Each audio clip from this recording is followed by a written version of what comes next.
ये पेंटिंग जहाँ प्रकृति की सुंदर तस्वीर को झलकाती हैं, वहीं इन्हें बनाने वाले हाथों का भी परिचय खुद ब खुद देती लगती हैं।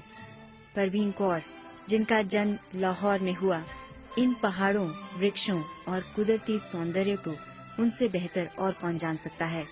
जब हम कनाडा आए, उससे पहले हम ईरान में थे और ईरान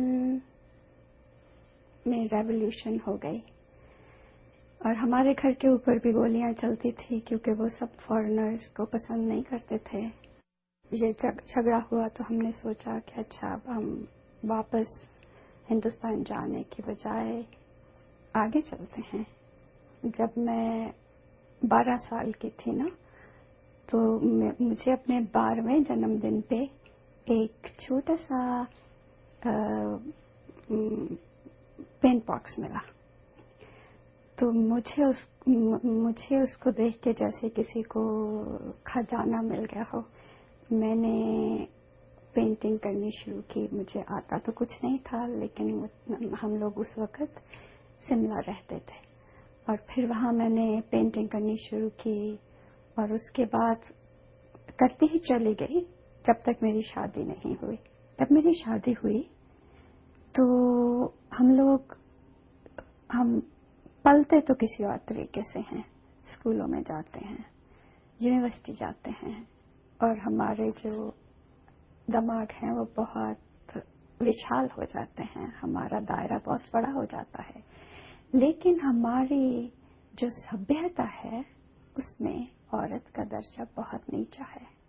तो मेरे लिए तो ऐसे था, शादी मेरे लिए तो ऐसे था जैसे कि मैं किसी गैर मुल्क में आ गई हूँ।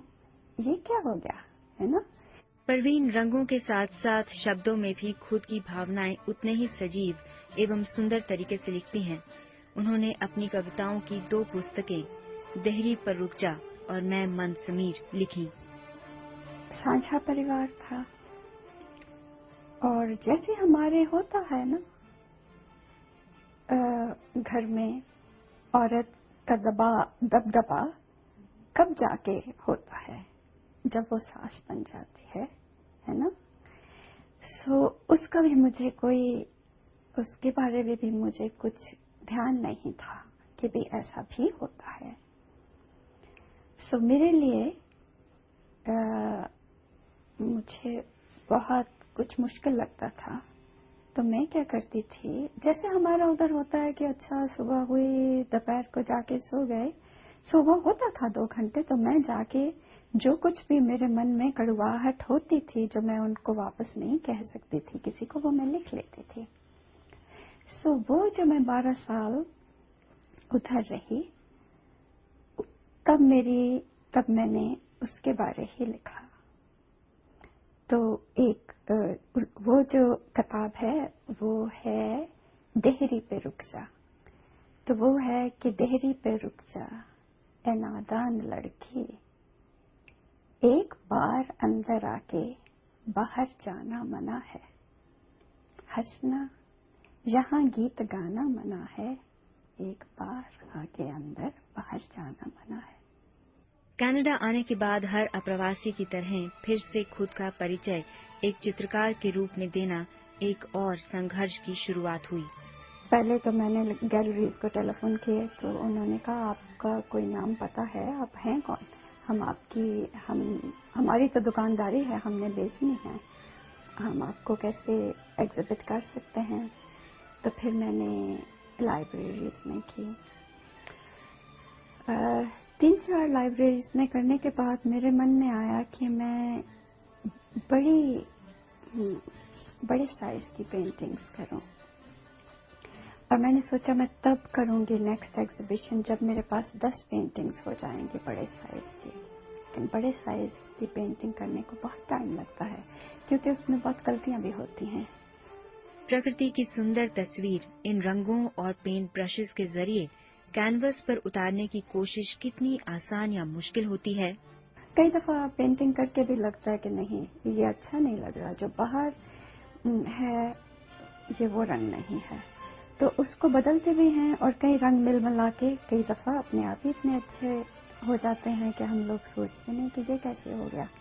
लोग ये कहते हैं जी हमने बिजनेस छोड़ के पेंटिंग करनी शुरू कर दी, बड़ी आनंद की जिंदगी है, कुछ उसमें तकलीफ नहीं होती है, कुछ मन नहीं लगाना, कुछ दिमाग नहीं लगाना, विच इज नॉट करेक्ट। बहुत फ्रस्ट्रेशन होती है अगर आप सोचें कि हमको ऐसा करना चाहिए और वैसा होता नहीं है। अगर अब तक हो गया होता तो मेरे ख्याल प्रोग्रेस भी रुक गई होती। अगर अपने जो भी हम करते हैं उस पर तसल्ली हो जाए तो बात ही क्या है, लेकिन फिर उसके साथ हमारे कदम वहीं रुक जाते हैं।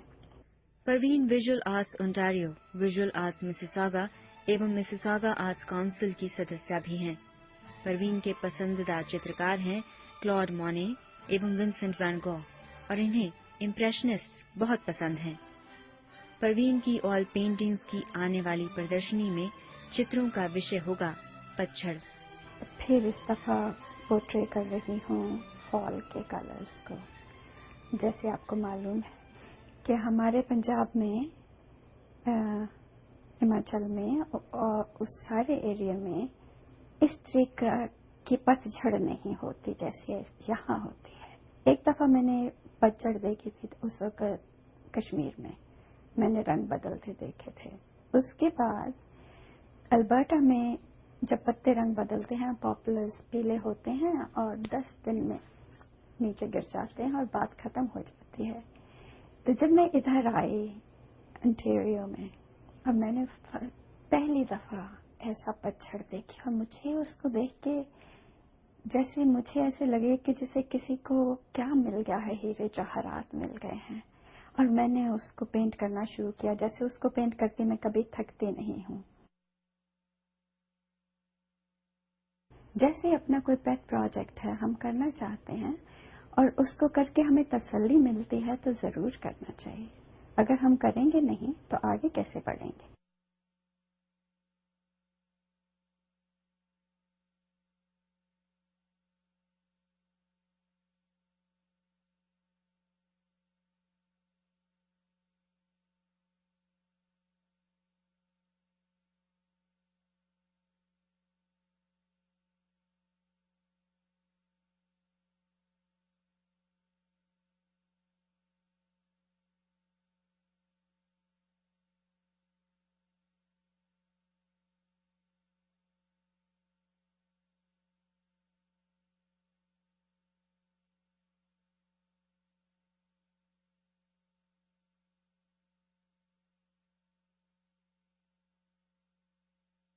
तो आ जाओ हरी कब से राह देख रही।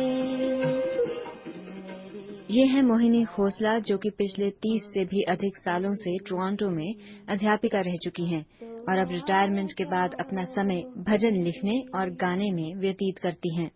हम सब फैमिली के साथ ही आए। मेरे 2 छोटे बच्चे थे, एक 2 महीने का, एक 1.5 साल